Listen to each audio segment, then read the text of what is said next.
De todas formas, está como es tu casa, yo no te voy a llevar la contraria porque va y te da rabia y nos salí echando tu casa. What's going on, everybody? Welcome back to Learn English because it's crazy. Yeah, that's me. So today I'm here with some special guests, some special friends, teachers, great professionals, and they're here to share a little bit about their experience being in the United States. So those teachers are going to tell them about themselves. So let's give it up to them. Hello everybody, my name is Darwin Pereira. Thank you, Carlos, for the invitation to be here. Okay, my name is Ulises. You know, I'm the Bohaja man. This guy is always telling that to me. But, you know, my name is Ulises Cordova, and thank you, Carlos, for having me. Oh, yeah, I'm coming from the Quito, the municipality. It's in the Pacific coast of Colombia. My name is Alan Martinez. My pleasure to be here with Carlos, which is one of my best friends. Okay, it's a pleasure to have you guys here. So I gotta start with this question, this simple question. What were you doing back in Colombia before coming to the U.S.? Okay, before coming, I was an English teacher there. I was living in Pereira, exactly 17 years was living there, helping students in Colombia to learn to speak English. Now I came here to help American people to speak Spanish. So Right. I was doing the same, you know, but I was living in Medellin, which is in Colombia, the capital of Antioquia. A lot of people go there just to sightsee the city and have fun. I was teaching English and also Spanish. I was teaching also academic writing, and my pleasure coming here to the States to teach my language and my culture, as you already mentioned. Yeah. Yeah, you know, both of us were working in the same place, Medellin City. It was such a great experience for me to be part of prestigious universities that I over there. Like, well, I can't mention, so. If you want it, no Yeah. problem. Yeah, no problem. Okay. No, but I won't. Okay. I will keep the secret. You know what I'm So saying? yourself. You gotta I was, discover. Yeah. Yeah. Yes, I was working with some universities in Medellin City. It was a great experience. I was involved in academic processes, dealing with platforms and you know what I'm saying? Sir. And all that. Okay, great. Now, the second question I want to strike you with is how different it is teaching in Colombia than here in the United States. Can I start? Yes, please, start. Now, there are a lot of differences, you know, especially because there in Colombia, the focus is on academic matters, while Okay. here is not only that focus. The focus is enhancing cultural development, growth, the student to get to know different parts of the world. And another thing that is surprising to me is how much people care about the safety here in America. It's really surprising me, you know, those are two differences. And another thing is the amount of time they invest on one lesson. Here it is 45 minutes. There in Colombia it was 55 minutes. And in here students are like divided into groups depending on what language they choose. You know, for example, the ones that are taking Spanish are not in the same group to others that are taking French. In Colombia, a student would be taking French, taking English in the same classroom, but here they got different also days, because in my school they got day B, day 2, day A, and then one day students are in class with B, another day they are with A. It's kind of confusing initially. It is. I'll be honest, I was confused when you were explaining that to us. Yeah, it was different. And another thing is, like, in here, we start working at 8 o'clock, and we end at 4. There in Colombia, wow. I was starting at 12 and finish at 6, and I was like, oh, I'm working a lot of hours. But in here, I discovered I was actually not working that long. Gotcha. Yes, as Ulises already said, it's very different. You know, they're different. The system, the academic process is obviously different. And I believe that a little bit more difficult to teach Spanish because in English, in Colombia, our students are in touch with English, with the music, you know, with the television. So the influence of English in Colombia is so high.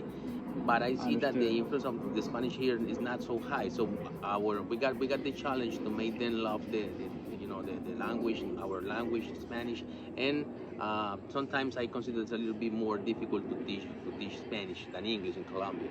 No, because of the contact that we made with the language over there. Since we grew up listening English music, English songs, so for our students there is a little bit more. I say that it's easier for them to understand English. And here, I believe that the challenge is quite high, but that's what we are here for.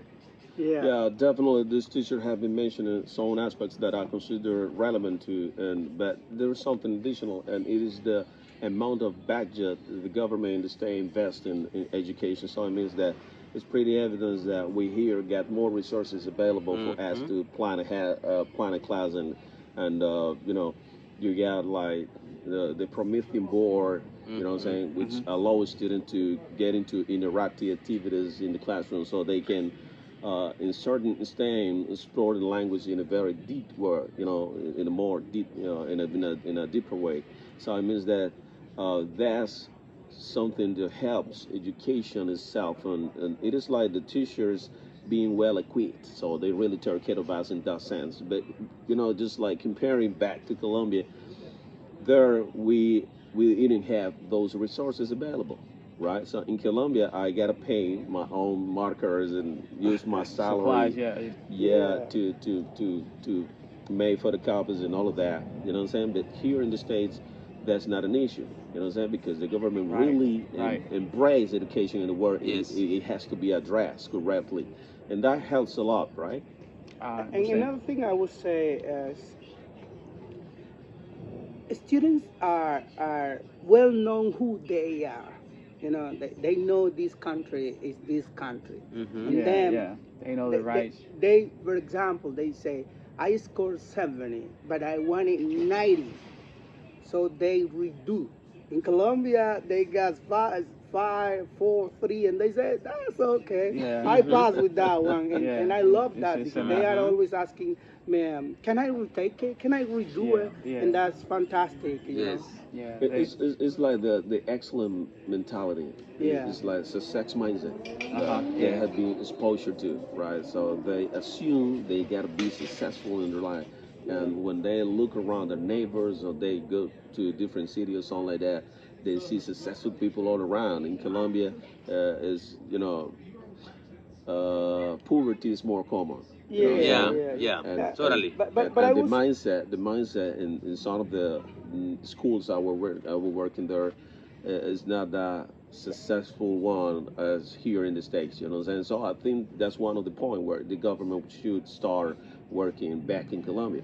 You know what I'm saying? Just like changing the educational flat in terms of the mindset the student have about themselves. You know what I'm saying? Their career, the future, and all that. Yeah. That's something I want to highlight here. It's my recommendation for all the students from our country is try to go beyond a 3 or a 4. It's trying to open their minds and saying, I'm able to do it, and I'm able to do it. Now here that as well. that really caught my attention when you guys were saying that students they just they're pretty much, you put it in a different word, but I would say it's mediocre.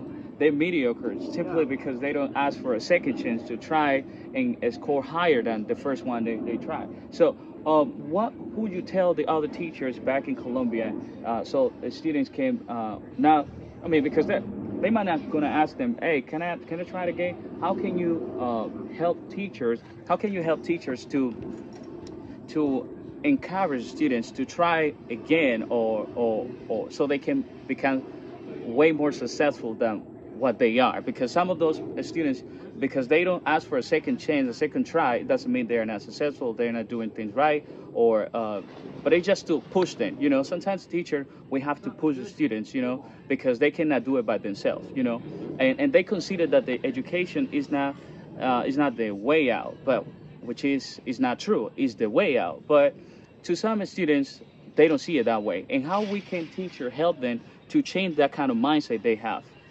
Well, I would say there are many possibilities we can do in the lessons. For example, letting a student know that they got more than one opportunity to succeed, like it is happening in life. One, you got down. What you gotta do is to wake up. To stand up and keep Get up forward. and go. Yeah, get up and go. That's something they need to know. Secondly, is applying strategies that are giving student possibility outside school. For example, they can plan different activities by using technology so that students are more independent. That's another thing I want to highlight here. Students from the States are more independent. They are just receive instructions and they keep and follow that. Yeah.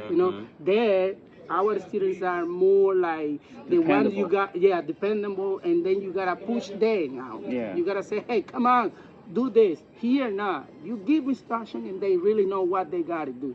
I would say it depends on how we teachers approach our students, like giving them the possibility to self-motivate in order to have better performance in talking about the language itself. And I would say take advantage of technology that are giving students more possibilities. I have heard that in Medellin, the students are getting computers. I don't know if they got internet, but that helps a lot. It's not enough, obviously, but it helps and take advantage of that possibility. I believe that our country should start thinking about investing more in education. The students should have access or more access to the technology in class, not only in class but also at home, right? Uh, One of the biggest problems that we have over there is the lack of money that from people, the poverty that we have to face with over there. And I believe that this is it's a disadvantage people have over there. But as a teachers in Colombia, if I came back or I go back to work in Colombia again, I'm gonna be just motivating my students and trying to motivating them to go ahead, explaining them that they are able to get that goals, right? So I believe that this is the secret motivation and help them not to be satisfied with a low grade, but they can have a higher one. So that's right. I will try to be, I will try to summarize my point of view. I think it is more about the student has a lot of distraction, right, in their lives, not only on campus. So it means that the media is offering them a lot of, let's say music and a lot of distraction, new cell phones, clothing, and that's what they're most of them show interest on, right? And this is like a fight, media versus education. So the education wants to strap them all from those, what I'm saying, let's say, type of kind of this lifestyle that the media is offering. Everything is easy, so they don't want to make an effort just to be successful because of the media shows rappers and shows basketball players. Yeah, Nicki Minaj, and she didn't study anything, and she's successful. She's rich, so they got that vision, and those are the people they are looking at, right? And that's one of the problems. You know what I'm saying? When they look at let's say people who didn't study, then you start just like wondering, why do I gotta study? You know what I'm saying? Why? No. Because in this era we're living on, that's kind of you know what I'm saying? That's like the last thing they gotta think of. You know what I'm saying? They don't need to really study for a long time. You know what I'm saying? It is like, so it means the generation have been changing a lot. In our time, we got to study and had a master degree and PhD course and all of that. But now they think that's not really meaningful because you can get rich without having a PhD course. And when you see people with a PhD course, they are not rich. You know what I'm saying? That's what they say. Okay, I don't need to really study. So what's the point in that?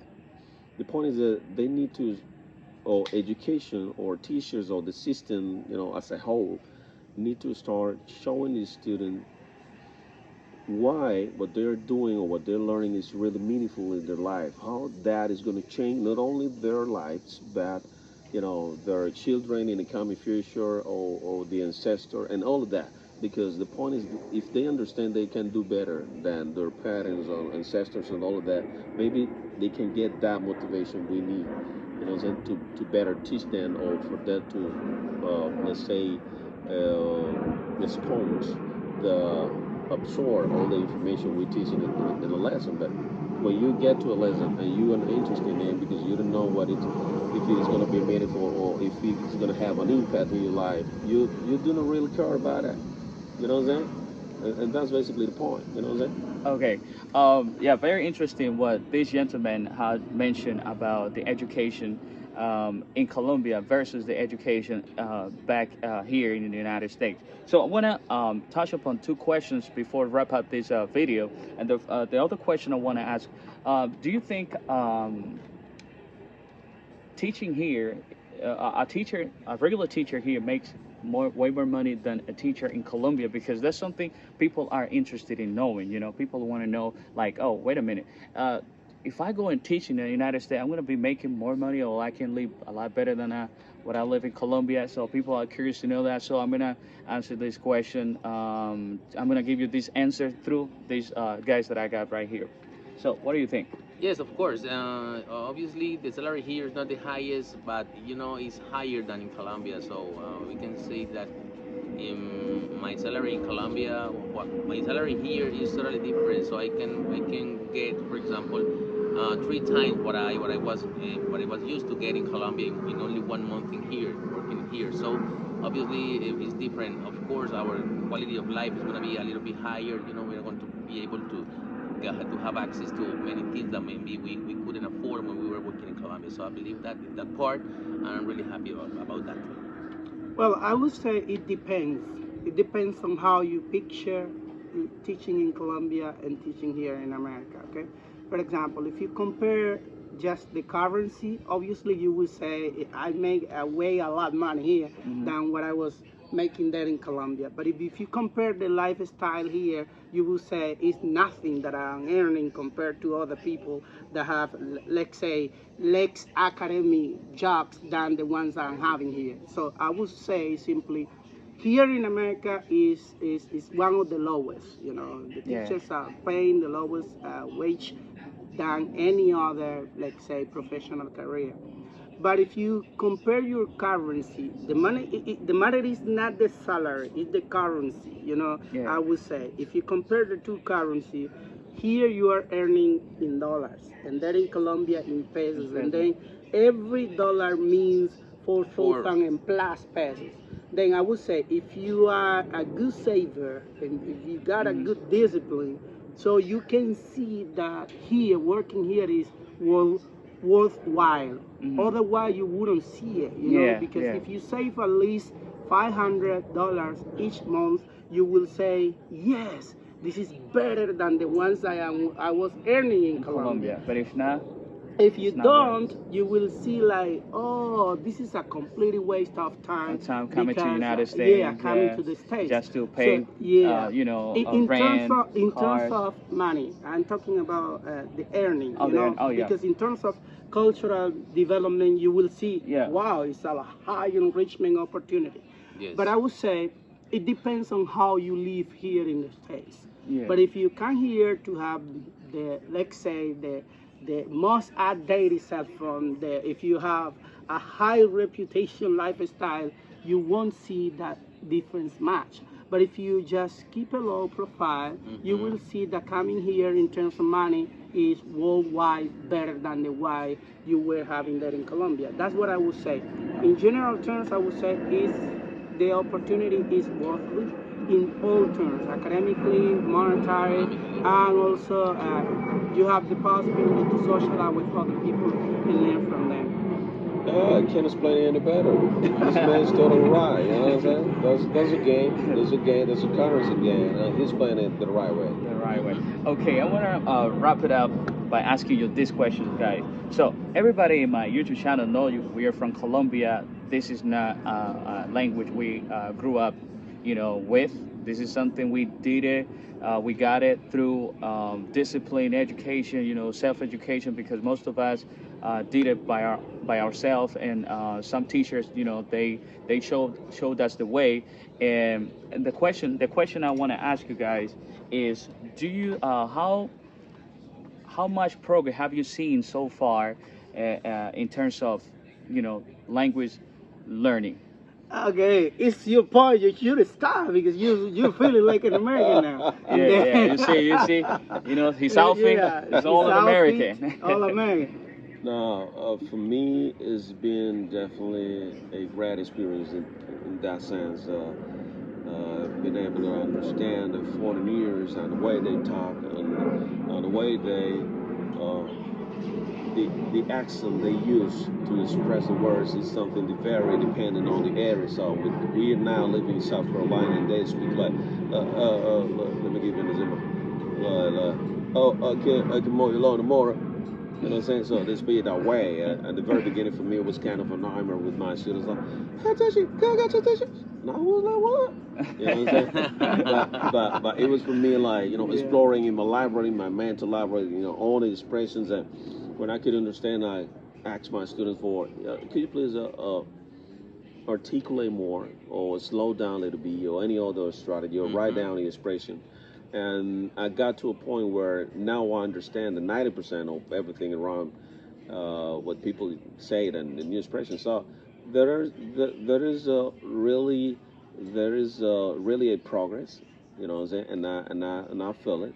And basically that's something that really made me happy about being in the States, you know what I'm saying? Because we come here not only for the money, right? Yeah. To improve our language proficiency as well, right? Yeah, that's the idea. The idea basically is just to, after finishing or by the time we finish the program, is to have a better English, of course. Be immersed in a culture where English is spoken everywhere. You gotta go to a store, take everything in English. Of course, you are gonna be improving your skills, right? I realized that I was not so good as I used to think before coming here because many words or many expressions I couldn't understand them at the beginning. So I said, "What did you say?" or "What do you want to say?" "Oh my goodness, what is this?" But interacting with the students and learning from them, of course, is very important for us to be, much better and have a better listening skills and, of course, speaking skills as well. I would simply say you get used to speaking the language. Mm-hmm. So, I would definitely say the language is incorporated to you naturally. It means you don't need to make a lot of effort. You don't need to go back to a high school or a lesson, English lesson, because here there are two processes when you are developing your skill in a language. Number one is learning, and another one is acquisition. And that's the point I want to highlight. Here you acquire the language. You don't learn the language, which is kind of different, because when you are exposed to the language every single day, now you will say, wow, although I don't know that expression, I know what he means. Or I don't know, I know what she's asking. And the good part is, and this is a message for teachers. And I want to, sorry to interrupt. Okay. Let me ask you something because based on what Crutch's theory says, you just acquire language up until your 4th or 5th year. Right after that, you don't acquire, but you learn the language. So do you think that's the case? No. We are in right now, because we already went past we already went past that age. We're in our late 30s. So are we learning and acquiring? No, to me, I'm acquiring the language. You acquiring the language? Yeah, because you know why? Because sometimes I don't know what people are asking me to do, but based on all the gesture, the way they communicate, Body language, in context. In the context. I get the point, and that's not learning. It's you acquire because it's natural learning part. I would say all the theories needs to be evaluated based on what we are living now. Because based on what I am living, I would say I am not learning. This is not a learning process. No, this is an acquisition process. This is an acquisition process because I don't sit down and ask my teacher like, "Hey, can you say that again? Can I write it down? Can you pronounce it again? Can you repeat it?" That's learning.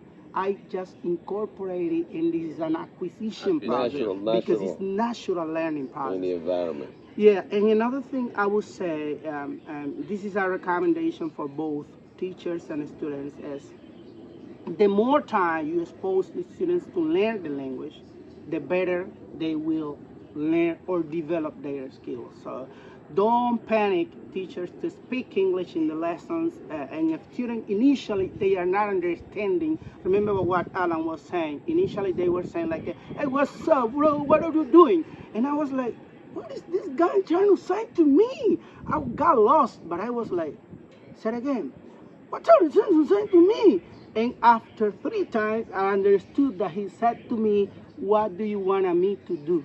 Okay, so it's simple, you know. So the more you practice, the better it is. And this is like, let's say, a balance for my university, because you know I love UTC because it's the university I graduated from. As this is a message for the teachers and students. Hey, you know what? This is a possibility for all Afro-Colombian students and who are there struggling with all the material you don't got access.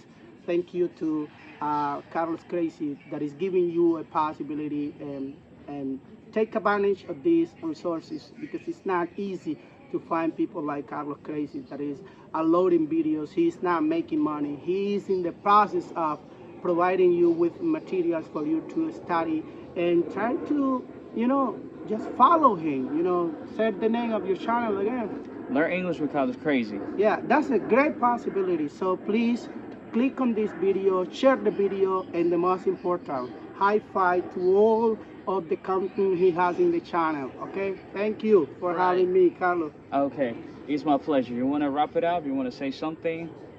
Are you good? Yeah, Colombian students should be working hard. You know, it's for university students as well in our program. In my case was mother language, you know, career.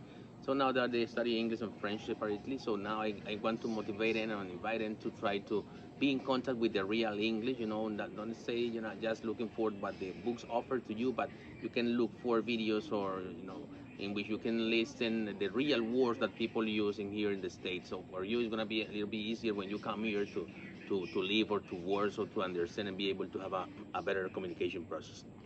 Yeah, I would wrap it up saying that excellence is essential. You know what I'm saying? But you start from a mindset, from a progressing mindset. So it means that all of the people out there who are watching this video need to re-evaluate themselves in that sense. So start thinking not only about learning languages, but about their life, you know what I'm saying, as a whole. And we can apply these recommendations and advice for all of the areas, you know what I'm saying, where a person, you know, had to go through. And language, you know, when it comes to language, is something that you really can learn through repetition and all of that. Practice, you know, makes perfect, right? So never forget that, and try to constantly be in contact with the language, and that's going to help a lot, right? As my brother Ulysses Cordova said. So that's all what I wanted to say, right? Oh. Okay. Okay. That's all for now. Thank you so much for watching this video. Please share, subscribe, like my brother and friend said.